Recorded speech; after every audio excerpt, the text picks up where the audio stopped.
Does the Voynich Manuscript depict plants from another world? What in the world is on the missing pages? Did I write the manuscript in a past life and don't remember it? Find out the answers to these questions on this episode of Unsolved Mysteries Solved! What is crack-a-lackin', people? It is Thursday, once again, the most mysterious day of the week, and we got a brand new mystery to solve. Unfortunately, I am sorry to say that Colt had to step back for a little bit. He will be back when his schedule's not as hectic. But never fear, because with me today I have first off, I guess I should introduce myself.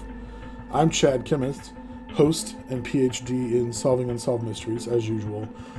Then also today with me I have a special guest, a good friend of mine, Mr. RJ Enns. You want to tell the listeners a little bit about yourself there, sir? Yeah, absolutely. Thanks, Chad. My name is RJ Enns, and I am a investigative journalist with a background in the regular journalism. And I'm here to talk about some unsolved mysteries and hopefully solve them with you.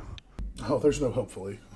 We don't hopefully solve things on this podcast. We solve them.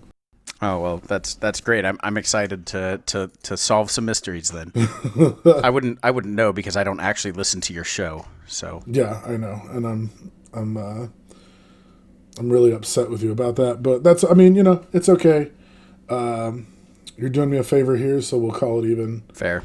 If you have never listened to the podcast, I think we basically just said what we do. Like every week, we discuss a new unsolved or unexplained mystery, and then we solve it because I'm an expert, at least, and that's what I do. So this week we're going to be talking about the Voynich Manuscript. And do you know anything about this, Mr. Enns? I do not. I don't even know where Voynich is. It's not a person, it is a person. It's not a place. I was going to say, I thought it was a place, not a person.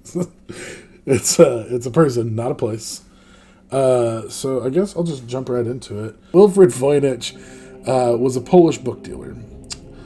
He dealt in all kinds of antique books, and I think at one point in the early 1900s, his collection was said to have manuscripts from the 11th, 12th, and 13th centuries, and was valued at over $500,000. To put that in relative terms, today that would be just under $13 million. So, yeah, this guy, I can't even imagine how many books that is, and how many old books and stuff, but it's a lot of money. He's in the he's a one percenter. He definitely would have been a one percenter back then. Yeah, for sure. And I couldn't find anything about why he liked to collect old books. Just that's how the everything about this just started off with, yeah, this guy was a book dealer. And anyway, but while all of that is really impressive, there's one specific manuscript in his collection that we're going to talk about today. It's called the Voynich Manuscript, after Wilfrid Voynich himself, and he purchased it in 1912. When he bought the book, he had no idea what he had, no idea what this thing was. Right off the bat, he noticed that there were some of the pages were missing. There were about 240 that were still in the book, and the text on it was written from left to right in a language that had never been seen. There were all kinds of foldouts in the books, and the vellum that the manuscript was written on was carbon dated at one point, and its origin was placed somewhere in the early 15th century. Every page in this manuscript has text in this unknown language, but some of them also contain extraneous writings in Latin, which is a little weird. We don't know. Is the Latin, is it gibberish, or is it actual sentences in Latin? From what I was able to find, it's actually sentences and stuff. Do you have any of these sentences? I studied Latin. I'm a very smart man. I do not. I didn't think that far ahead. Clearly. They're not sure if it was was the Latin written later, or was it put in the book by whoever wrote it intentionally in Latin. But some of it's like in the margins and stuff like that. So they think it might have been added later. Yeah, might have been added later by scholars who were trying to figure what the this book What did you is say about. the carbon dating? Where did that take it? To the early 15th century. Okay, so around the 1400s. Interesting. Yeah, we're already, like, it's very mysterious. Now, the unknown language seems to follow a basic pattern of all languages that are known to the human race. For example, like, some of the characters seem to be present in almost all of the words, like vowels do in English. There are also peculiarities in the language. Some of the characters never follow others. Some only ever appear at the ends of words. Some only ever appear at the beginning of words. Some characters are doubled and tripled. And then, like, there are some that only ever appear alone. So, like, while it does seem to follow certain patterns of known languages, it also follows no pattern whatsoever. From what I remember studying language, as I did extensively, I believe Latin would have been the scholarly language of that time period, the 1400s, and meaning that it wasn't the only language spoken at the time, because that we would have had to go back to BCE for that to be the case. Right. So that tells me that if these were added into the margins after it was written, then it was written by someone of some means of schooling and of intellect. Well, and see, that's where it gets interesting, is from all accounts that I could find, a lot of the Latin, like, was carved, like the ink or whatever, was traced back to about the same time. Okay. So either the manuscript was written and then immediately people started analyzing it, or whoever originally wrote the Latin in themselves. Right. Which that lends to something that we're going to talk about later, because it's believed that this whole thing was a huge hoax. But like, a lot of people believe that. Like a hoax from the 1400s, like a bunch of just historical scholars, like, let's with people in 1,000 years. I mean, you never know. Like, there wasn't a whole lot to do back then. Oh, maybe please. Maybe they, a bunch of scholars got together one night and they all got drunk and they were like, all right, I got this great idea. We're going to make a book that makes no sense, and we're going to put Latin in there to make it seem like parts of it do make sense. Hold on, are we talking about the King James Bible, or what are... I want to make sure I know what we're talking about today. I think you just solved it. We're talking about the King James Bible. I just decided to call it the Voynich Manuscript. Yeah. This whole time. Oh my God, I love that idea of, like, dude buys a King James Bible and he's just like, what are these words? What is this? What's happening? I hate It's got pictures of tiny babies with wings. Yeah, Wilfrid, those are called cherubs. No, this must be from another planet. Look, there's Latin. Yeah, that was the holy language, Wilfrid. No, this must be from another planet. Like, you just... Yeah, I'm looking at some of these pictures you've shown me, and there's like a succubus lady with demon wings. Yeah, this is just the Bible, man. So anyway, the language, like I said, it appears to make no sense, but there are parts that kind of make sense. And there have been, like, a bunch of attempts to translate the language, which we'll get into later. Some people say they've done it, but they're wrong. And right now, I want to talk about my favorite part of this, the illustrations. I've shown you about 10 images. You don't have to go through them all, but I just kind of want to get your impression on, like... So let's start at the top. Yeah, whenever you're ready, you go ahead and tell me what you're looking at and what your impression of it is of each one. We have a clearly something invoking a plant. It's got a root system going down into the earth that's brown, and then like a green stalk coming out of it and bending a little bit. Before getting to just an array of leaves, let me count the leaves. This is really great radio. Well, that's what it's not radio, it's podcast, and we will edit and post. So we've got 26 leaves on this thing, which is 13 twice. 13 is a significant number. Looks like they're alternating between green and brown too. I can't tell. It almost looks like there's white ones too. I can't tell. Yeah, I can't tell if the white is like shading with the brown sometimes. I don't know. They were not as good of an artist as they were a penman. Right. Their penmanship, excellent. Their art skills, C plus in third grade. Are we sure this isn't like some witch's book, like a witch's journal of herb lore that doesn't exist? I did not find anything about that, but I mean, it might be. That's just what the first two images give me strong. Right, and we'll kind of get into that. There is some stuff. Okay. Now this is where this gets wild. This one, boy howdy, let's get rowdy. We've got some little naked chicks standing in like pipes, like a tobacco pipe, and then they're holding on to these, like they kind of look like milkweed pods almost. See, I thought they looked more like alembics. Yeah, they kind of do. You're right. But that is like the biggest alembic I've ever seen. And again, there's that incredibly intelligible script. It kind of looks like they're sword fighting with them. I don't know. I didn't notice that when I was looking at them, but you're right. It kind of does look like they're just waving them around, like. Yeah. The very first ever depiction of a dag battle. Yes. That's dagger here for anyone who doesn't know that. It's like LARPing, but without all of the like ridiculous role play. Just beating each other with foam swords. This next picture, though. This one was, before you talk about it, Okay. was an artist's re-rendering of what was in there. Oh, okay. Because honestly, this looks really different. Yeah.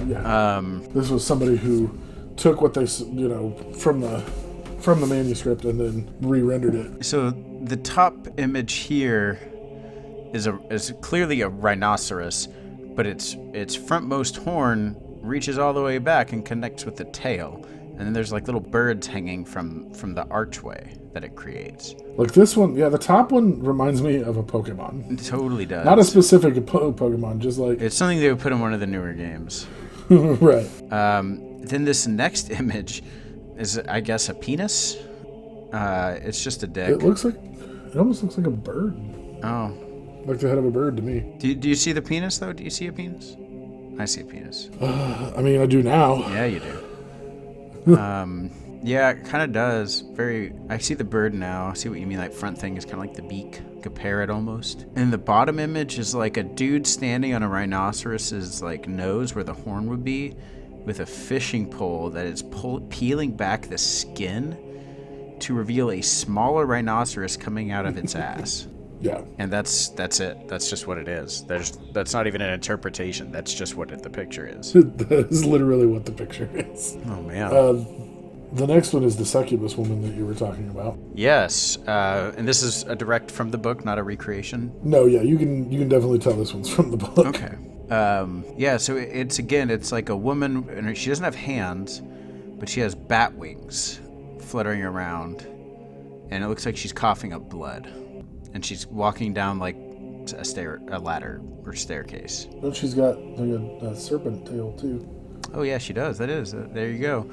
And what the hell is that thing in the back? I'm looking at it. So it looks like a guillotine almost, with like a rolling pin up at the top. But if you notice, it's got the same feet as the woman and the same tail and the same horns. You know what? And then over to the left do you see that hoop, the basket? Mm-hmm. You put that around it. I think this is like a design on like how to make a animatronic woman. This is a design on how to make a girlfriend if if you're too busy writing a hoax book with strange drawings and language. Yeah, who would need that? Do you have any higher reses of this? I believe if you click open original, you can get a zoom in, maybe. Yeah, I want more proper dimensions, just, for science. Well, clearly for science. Anyways, so this next one, we've got the one on the right, and actually even the one on the left with its background, these kind of give me a very, like, astrological vibe. Like, these could be glad you picked up on that. Tarot cards, Mm-hmm. We'll talk about that here in a little bit when we get done with this. Fascinating. So where is the book now? Oh, I'm going to be honest with you. I didn't think to look at that and figure out where it was at. Interesting. Okay. But, hold up. We have the power of time travel and we'll instantly know. It's amazing. It has been housed at the Voynich Rare Book and Manuscript Library at Yale University since 1969. Boys, we're going to Yale. All right, Kickstarter. It'll be up when this episode goes up. Although I don't think they'll let us look at it. I mean, if we go there with like press intentions, maybe. We are here with an informative podcast. Oh, what's it called? That's not important. Why don't you just let us in? What's it called? Hardcore History with Dan Carlin. You're not Dan Carlin. Yeah, no, it's a very popular podcast. All right. Well, right now I want all of our listeners to DDoS his website so that we become more popular than him. And just keep DDoSing it until we get into Yale. So they can't check. The police come and they're like, "So, what was your reasoning for doing this?" "Well, we thought it would get us into Yale." "Okay, but that makes literally no sense." Okay, but you're wrong and also under arrest. Dang it. So yeah, like as we've been talking about here, all throughout the manuscript, there are these really bizarre illustrations, and they seem to divide the manuscript into 6 sections based on the types of illustrations, which is why I wanted to get your impressions first. Okay. So I didn't want you to have this in your head while you were talking about them. Okay. So in the herbal section, each page has a couple of plants that do not seem to exist anywhere on Earth, as we saw. Mm-hmm. Because, I mean, one of them kind of looked like a tree that was blooming, but I've never seen anything like that. No, for sure. They look pretty unique. And then there's the God, why can't I say words?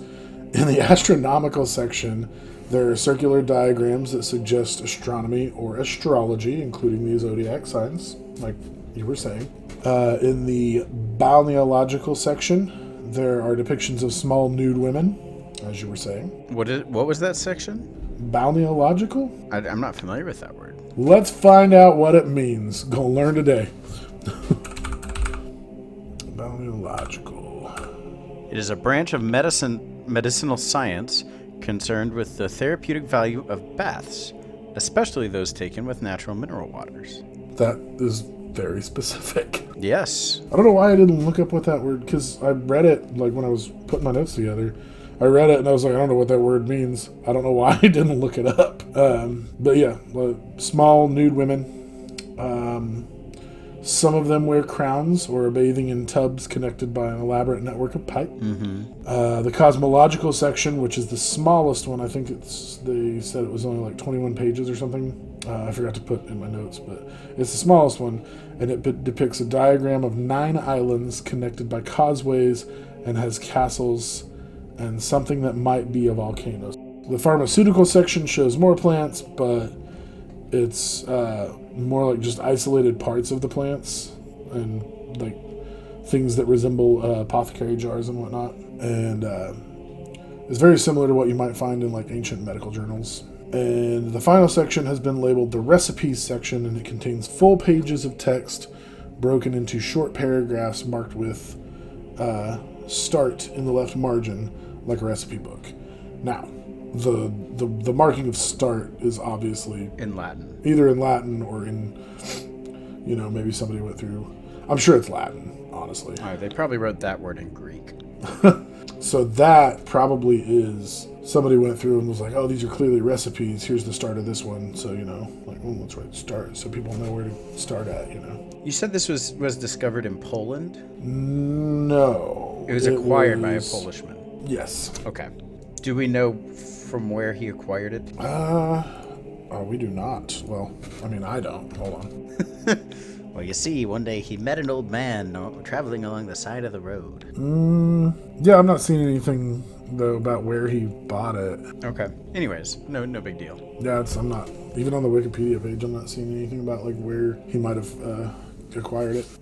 That was just funny, like, clicked on this link because it said that they had decoded it, and they're like, oh, yeah, it's just a plagiarized book about women's health. That's it. Nothing to see here. That sounds like a government cover-up, actually. Like maybe it is from a different planet, and like the world's governments got together and they're like, all right, let's get our story straight, guys. This book was plagiarized in the 1500s, and it's just about women's health. Everybody good? China, are you looking at you, man? Are we on the same page here? So I showed you the pictures. Now the purpose of the book seems to be to address topics in medieval or early modern medicine, as we were talking about, because the two biggest sections were the recipe in the pharmaceutical section. But, if the listeners want to go Google these pictures, they're all over the internet. And as you can see from the illustrations, like, these are not easily identifiable plants. Let me rephrase that. These are not identifiable plants. Got him. Like, there's no real telling what the real purpose of the manuscript was. But there are a bunch of theories about the language. Like, some seem to think it's some sort of cipher. There are other people who think it's like a lost natural language, but seeing as this is literally the only place, like, I mean, it's 2020, and we've never found it anywhere else. So that probably isn't the case. Right. But most people seem to think it's like this just elaborate hoax, since no one has ever been able to decipher this language. There are people who claim they have, and I looked into those, and usually it's just BS. Like, they've not actually decoded it. They just claim to have because they wanted the fame. And actually, most of the ones who say they've decoded it have been debunked. So, like, as to this day, nobody knows what this book was. And that's why we're here. That's why we're here, because we're the experts. Well, I'm the expert, and you are. I mean, you don't have a PhD in solving unsolved mysteries, but I am here. but you are here. It's like you're the Robin to my Batman. You're not an expert crime fighter, and you get your ass kicked a lot, but yep, you're here. Boy, howdy am I. Honestly, that's, like, without going into a whole bunch more, like, just the sticky, icky details, that's really all I got on this one. So, I guess, RJ, go ahead and lay it out for me. What's going on here? What do you think? What do you got cooking? I mean, to me, it's pretty obvious. I don't understand how this hasn't just been, like, written off as one of the easiest unsolved mysteries to be solved ever. This is clearly a witch's journal. I mentioned that it kind of looked like it earlier, but as we go on, we even have a diagram of how to make yourself look like a witch to scare men. Like, it's like right there in the picture. Like, you get a thing and you put a skirt around it and some bat wings on it and horns, and you scare the men. You've got all the astrology, you've got all the herb lore, you've got all the wacky towns and castles, and this is clearly someone who thought they were a witch, because witches aren't real. I mean, we know that. But this is how you, like, persuade people you're a witch, is you carry around a book that has mumbo jumbo written in it and that you can supposedly read, that has all these, like, quote unquote medicine. By that logic, then why was not every person who carried around a Bible considered to be a witch? Ayo, got him. I mean, probably because then they'd have to burn themselves at the cross, and that's true. And that just seems counterproductive. The Latin language now becomes the unholy language. Well, yeah, but Nick, give me a demonic contract that wasn't written in Latin. I mean, even today, I write all of my demonic contracts in Latin. Yeah, I mean, I think Satan was probably like, whoa, hold up. When did you get the sole right to Latin? This language slaps. Yeah, okay. I mean, honestly, we on this podcast, we come up with some fantastical bullshit. Accurate bullshit, but yeah. Honestly, I think it was just a hoax, but I guess that kind of goes along with your theory, yeah, too. Yeah, because my theory wasn't that it was I don't think it's a real witch's journal. I think it was right. Someone who was like, yo, I'm going to scare the shit out of this village that has pissed me off. These bitches called me a witch. I'm about to show them a witch. They're going to learn today. It was Leonardo DiCaprio, for some reason, being called a witch. Like, so he devised the succubus lady, came up with that design, and like rolled it into town. And he's like, here's a witch, you bitches. Did you say Leonardo DiCaprio? Yes, I did. But did you mean Leonardo da Vinci? Nope, I meant Leonardo DiCaprio. Yes, I meant Leonardo da Vinci, which I don't even think he was alive in the 1400s, was he? I think, wasn't he a 16th century guy? No, he was actually, he was in the 1400s, because he was born like right smack in the middle. When did he die? So he died in the 1500s. I just looked it up. So yeah, he He was born in 1452 and died in 1519. So he might have written part of this. I don't know. Like, what if... Did you just change your theory? A little, yes, because I thought he was, like, born in the 6th or the 1500s. No, so he was born in the 15th century, which is the 1400s. Right. That's what I'm saying, is I thought he was born in the 1500s, not the 1400s. What if Leonardo da Vinci, not DiCaprio, fantastic actor. What if he played Da Vinci in a movie? I wouldn't put it past him, like, when he gets older. What, Leonardo da Vinci was never young? I was about to say, or...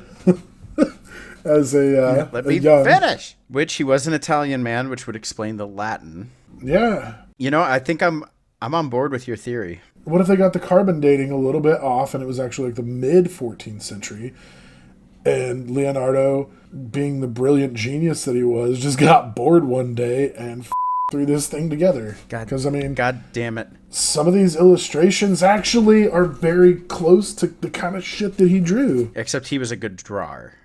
He was a very good artist. He's done some pretty famous works, actually. The Mona Lisa, The Last Supper, The Vitruvian Man. He can't make the illustrations too good, because then somebody's going to be like, oh, that's Leonardo. Like, look at these brushstrokes. Correct. But no, I think this is why you are the expert with the PhD, because what I saw was a witch's hoax. And you just being the apex of deduction and intelligence. I'm in awe here. I'm learning so much about solving unsolved mysteries, which I believe will help me in my career as an investigative journalist. There you have it, guys. I think we solved the crap out of this one. The Voynich Manuscript was put together by Leonardo da Vinci, who got bored one day and just decided to come up with a hoax. And shit, man. Truly surprised even me. Truly a legendary hoax. I thought you were going to say truly a Vitruvian man. I don't know why. I don't know either. That wouldn't have made sense. Truly, he was a Vitruvian man. Do you have anything to add to this, Mr. Enns, before we do the outro? I don't think so. I think I want to say thank you for having me on, and hope to be back. Thank you for being here. Yeah, no, I had a good time, and I learned a lot about your process. I'll definitely have you back if need calls for it. Just depends on Colt's schedule. Like I said, Colt will be back. He tried to quit the podcast when he got super busy, and I said, F that. Once you get your shit together, you're coming back, because nobody else is my actual co-host. But yeah, so that's going to do it for this episode. If you enjoyed the episode, as usual, you can support the podcast by rating and reviewing us on iTunes, Stitcher, or Podchaser. We want to remind you again, if you want that shout out, you need to get that review written and turned in or whatever by the time the 10th episode goes live. Because we are running that little, special thing where if you write a review just to thank you for listening, we're going to give you a shout out on a future episode. Yeah, it could even be a bad review. Yeah, I kind of want some bad reviews so that I can call those people out and be like, F you, how dare you? Oh, okay. Well, don't worry, I haven't reviewed it yet. No, I don't care what you say in the review. Just, we're just, trying to say thank you to the people who listen. And you can also support us by word of mouth. Tell everybody you know, like we've been saying in previous episodes. Tell strangers, tell your parents, your dogs, your cats, your brothers. Tell your local politicians. Write to President Trump. Tell him that this podcast is going to make America great again, and that we are the new Fox News, and I guarantee you he will listen. Yeah, just tell everybody you know, and then you can, by now you can find us on Facebook at Unsolved Mysteries Solved, or on Twitter at Solved Podcast. And if you have an unsolved mystery you want us to solve, you can send that into Mysteries Solved Podcast, all one word, at gmail.com. And I guess come on back next week when we will have a brand new mystery for you. And remember not to question us. It almost feels cheap to say it without Colt here, but remember not to question us, because you will be put down. So, yeah. All right. Well, we'll see you next week, guys. Thanks for listening. And thanks a lot for having me. See ya. Thanks for being here.